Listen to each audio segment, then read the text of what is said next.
Evo, dragi gledalci, oblatne, odnosno oblande su gotove, napravljene, iseckane u parčad, servirane na jednu lepu tacnu.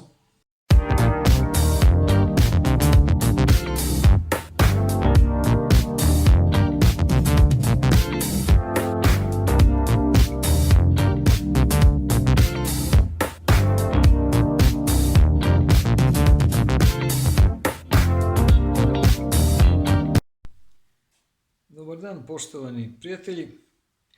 Danas ćemo da pravimo jednu poslasticu, odnosno da kažemo kolač. To su oblande ili kako ih mi zovemo narodski oblatne. Nije bitno, zna se o čemu se radi. Oblatne sa filom od mleka i oraha. Znači, vrlo jednostavno se prave, ne treba puno namirnica. Znači, trebaju jedno pakovanje oblandi, odnosno oblatne, zatim litra mleka, koju sam već stavio u jednu veću posudu, da bi moglo brže da prokuva i brže da se ugusti. Jedno 150 do 200 grama mlevenih oraha ili sitno seckanih, i treba će nam negde otprilike jedno pola kile šećera. Šećer možete staviti manje ili više u zavisnosti koliko volite slatko. Eto to su sve namirnice. Prvo ćemo da ovo mleko stavimo da se prokuva, a zatim ćemo dodavati šećer i orahe na kraju. Evo, stavio sam mleko da se prokuva na jaku vatru, ali u jednoj većoj posudi, kao što rekoh, tako da je mleko pliće, a na široj površini, i brže će da se prokuva i brže da se ugusti, pošto moramo stalno da mešamo kad stavimo šećer, stalno da mešamo dok se ne karamelizuje, da ne bi zagoreo. Tako da mleko ćemo stalno mešati. Ne sme da se uhvati dole. I to može da bude prilično dugo da traje. Zavisnosti od ringle na koliko je stavljena. Zato sam ja stavio na jaču vatru i onda ću stalno da mešam, pa će da bude brže. Znači, čim prokuva mleko, stavit ćemo jedno pola kile šećera. Vi možda stavite i više, šta ja znam, od 400 do 700 grama. Sve zavisi koliko slatko volite.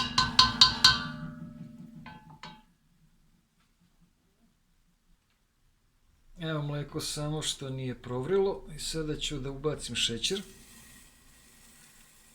Otprilike pola od ove količine, to je negde pola kilograma.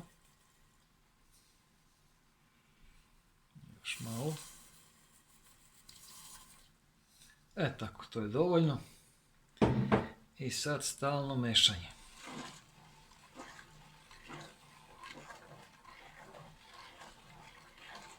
Znači, ovo vrlo ozbiljno shvatite da mora stalno da se meša, jer samo malo ako ga ostavite, mleko samo po sebi je sklono da zagori, a kamoli sa šećerom. Ako niste sigurni za jačinu vatre, onda bolje malo smanjite i lagano mešajte da vam ne bi zagorelo. Kako se bude fil, kako bude počinjao da bude gušći, tako će da menja i boju, jer će šećer da se karamelizuje. Ali za to treba vremena. Sigurno još jedno 15-20 minuta laganog mešanja.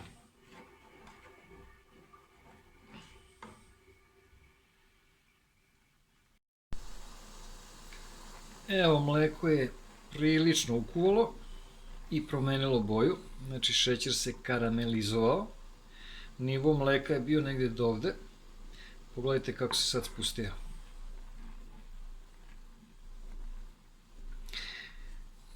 Sad je vreme da se dodaju orasi. I stavit ću malo suvog grožđa. Evo vidite, ovo na orasima je suvo grožđe. To ćemo sve zajedno ovako da stavimo. Tako.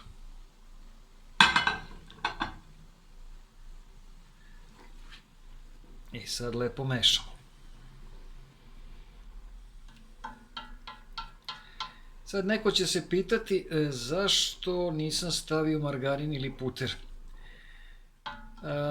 Može da se stavi, fil će biti jači onda, ali će biti mnogo masniji. Sad, koja je moja logika? Mleko je već punomasno i pogotovo kad je ukuvalo, bit će dosta mlečne masnoće, što je u stvari puter. Orasi, oni isto imaju masnoće u sebi, tako kad se sve to uzme u obzir, mislim da je masnoće dovoljno. Ali ko voli može da stavi puter ili margarin. Međutim, ubeđen sam da će i ovako da bude dobro. Mislim, ne da sam ubeđen, već sam pravio ovo pre, pa znam da ispadne veoma, veoma ukusno. Znači, dalje mešamo dok se skroz ne ugusti, kad povučete ovako varjačom da ostane trag iza. Znači još jedno 10 do 15 minuta. Vidimo se uskoro. Fil je skoro gotov. Evo ono što sam govorio, kad povučete varjačom da ostaje trag. Pogledajte. To znači da je fil skoro gotov. Pogledajte kako se ugustio. Divno ispao. Sada ću da isključim ringlu. I još možda minut, dva. I skidamo. I onda filujemo oblatne. Boga mi treba za kuvanje fila 30-40 minuta dok se ovako lepo ne ugusti. Uz stalno mešanje. Otprilike ko kad kuvate pekmez. Dobro, pekmez se još duže kuva, naravno, ali otprilike ovako i pekmez proveravate kad povučete, vidite. To je dovoljno gust fil, sad ćemo da skidamo. Sad je vreme da se filuje, da probamo fil. Pogledajte koje gustine on treba da bude.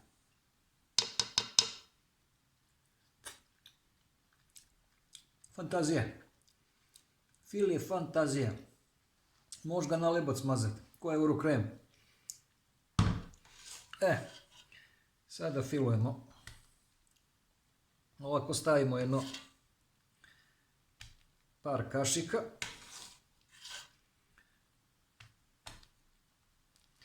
I to radimo dok je fil vruć.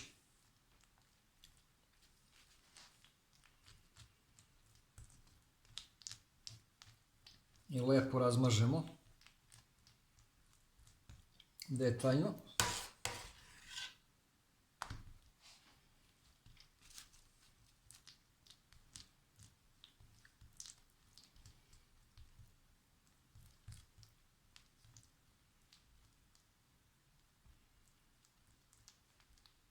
Stavio sam malo i suvo grožđe da poboljša ukus.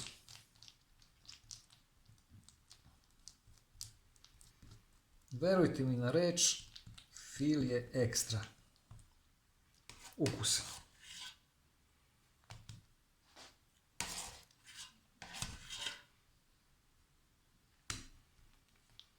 Uostalom, pravit ćete i sami pa ćete vidjeti. A vrlo jednostavno. Šećer, mleko, orasi i malo suvo grožđe.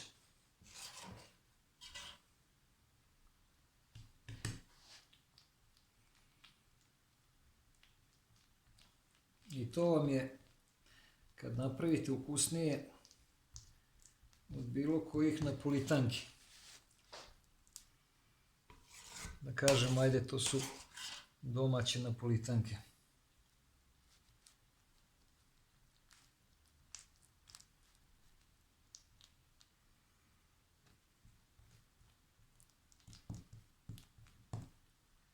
Samo lepo razmažite svugde.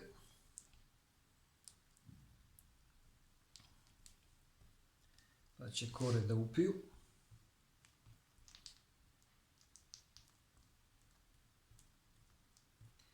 Jeste malo pipav posao, ali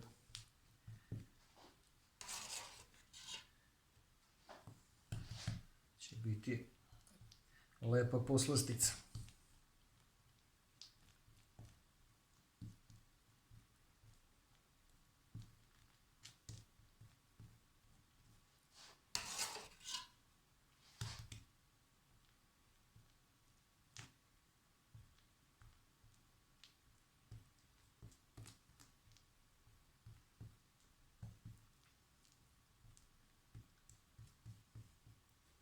Evo malo ovo kad ostane, ovako.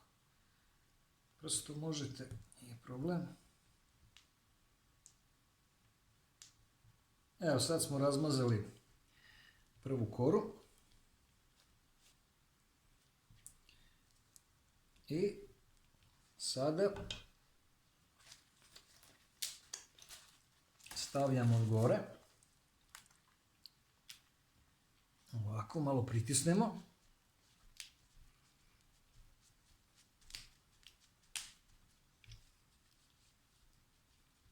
Ovako. I filujemo sljedeću koru, kao što smo i prvo. Evo, dragi gledalci, oblatne su nafilovane, a onda sam ih potom pritisnuo sa nekim težim predmetima da odstoje malo, jedno pola sata, sat, da se dobro slepe. I sada ćemo da sečemo. Možda se seče ukoso, ali ja volim ovako pravolinijski, da isečem u pravogonike i poslažemo na tacnu. Evo otprilike ove širine.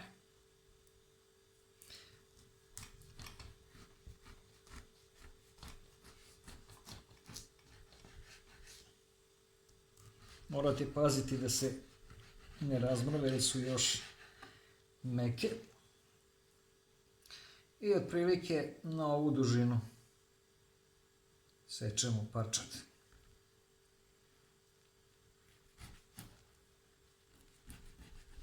I lepo slažemo u tacnu.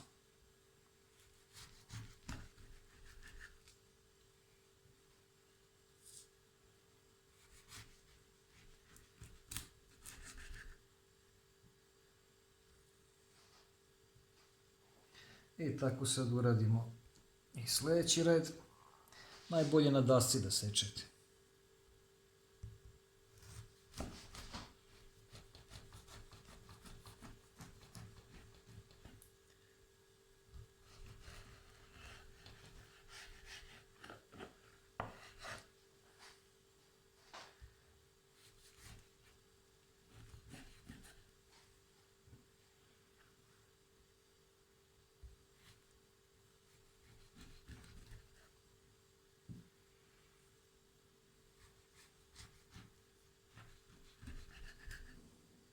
I tako sad uradimo dok ne isečemo sve. Evo, dragi gledalci, oblatne, odnosno oblande su gotove, napravljene, iseckane u parčad, servirane na jednu lepu tacnu i poprilično ih ima. Moje geslo, kad nešto kuvam, kad nešto pravim, onda napravim da ima. Da ne bi svaki čas nešto pravio, znači napravim pa da ima za više dana. Sočne su, malo su odstojale, pa sada da probamo. Evo uzet ću ovu. Evo vidite. Sočne iznutra. Ima 4 reda fila i 5 kora. Suvo grožđa i tako dalje. Da probamo.